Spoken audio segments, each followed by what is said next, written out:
Hello, my friends. It's Saturday, and I'd like to welcome you to a new session I call Snap Speaking. I've been speaking for the last 3 years, and I've reached tens of thousands of people. And I thought, it's about time that I share all the knowledge that I've accumulated with all of you, so all of you can become better communicators, because I think all of us can improve. And I thought, what's the best thing I could start off with? But the most important part of speaking in general, and that is keeping silent and listening.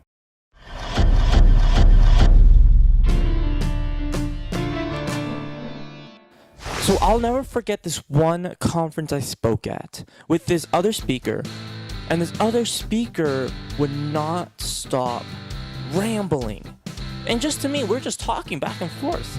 And just talking on and on and on and on. And I thought I would never hire this person to speak, because that speaker didn't fully realize the value of silence and listening. Silence and listening, most people don't really pay attention much to them when they're thinking of public speaking or just communication in general. Most people think of communication as talking. That's only half of it. In order to communicate, we have to be listening to what the other person's saying, and that way we can respond. We can see this at a personal level. Your friend says, "Hey, what's up?" You say, "Oh, the sky, haha, got you." No, I'm kidding. Don't say that. Nobody say that. Or we could see this in a larger setting, such as a speaking venue where I'm speaking in front of 1,000 people. I need to gauge their reactions. I need to be listening to them. And I need to see, are they tired? Are they bored? Do they need a joke? Or maybe they're tired of jokes. Do they need to be drawn in? Do I need to be louder? Do I need to be softer? There's a million things that are going through my mind as I'm giving a speech. And so this listening, this active listening, is part of it. Now, what is listening exactly? Most people just think of it as someone else talking and you're staying quiet. But listening is fully absorbing the information that another person is giving to you, processing it, analyzing it, understanding, and even empathizing, using your emotional and your logic, understanding what it is, both mind and heart. Listening does not mean analyzing what they're saying in preparation to speak. Listening is simply analyzing their speech, understanding it in both mind and heart, not in preparation to respond. That's not what listening is. Why is this important, you might say? Like, oh yeah, I kind of listen, like I understand what they're saying.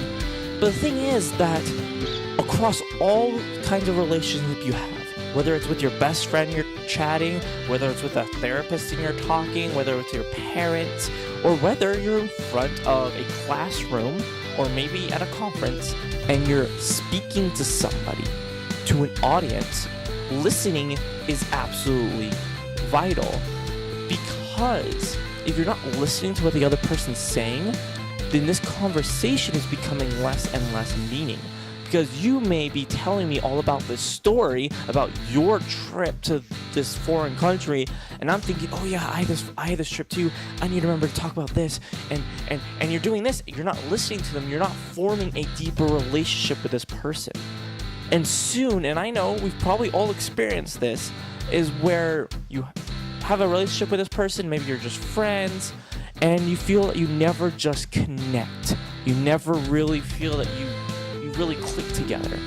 This can be a cause of it. So this brings us to the next step. Okay, you've listened. You've actively engaged your mind to really understand exactly what they're saying. You've let your thoughts try to just go out of your own head, and you're solely paying attention to this person, understanding also with your heart, empathizing, sympathizing with them, letting yourself connect with them emotionally as well as mentally. But now, what? You've listened. Do you just, okay, now I have this story about this is where you've listened, you've actively listened, and now's your time to respond.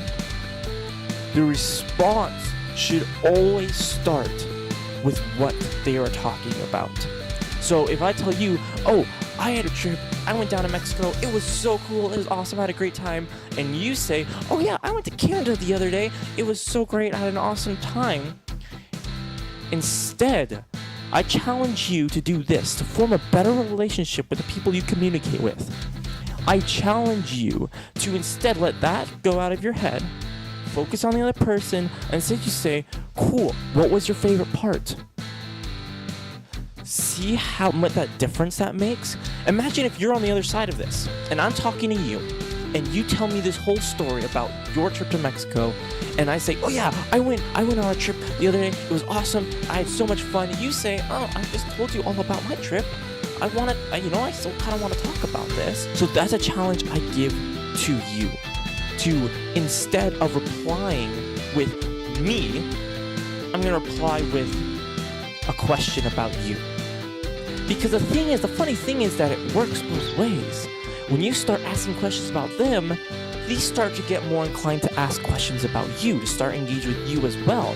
And suddenly you have a much deeper, meaningful conversation that you leave a lot happier with. I know we've all left conversations where we think that was a waste of time, like we didn't really talk about anything and I just feel kind of ill because of it. But we've also left those conversations where we think, wow, that was an amazing conversation. I just had a great time with that person. We had so much fun. And oftentimes, it's because good communication presented itself. And sometimes, because you just had some fun. I'm not saying communication is a bedrock of all fun and relationships, but it's an extremely important part. So, listen, analyze with your heart and mind, and then respond with a question or comment about them. And then that in turn should foster the conversation, so then you can get a point to you're saying, oh yeah, by the way, did I tell you I went on a trip to Canada? And they go, really? What was your favorite part? It's funny how you being an example and you setting the tone, it turns around so the other person responds in likeness.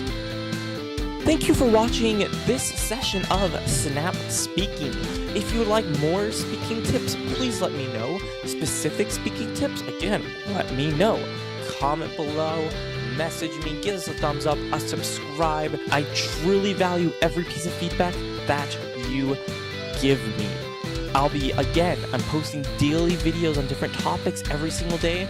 On Saturdays, I'll be having a session of Snap Speaking. So watch out for that the coming Saturdays, and watch out in the next days for some interesting topics about mental health, life in general. Always remember, be unashamed, stay unashamed.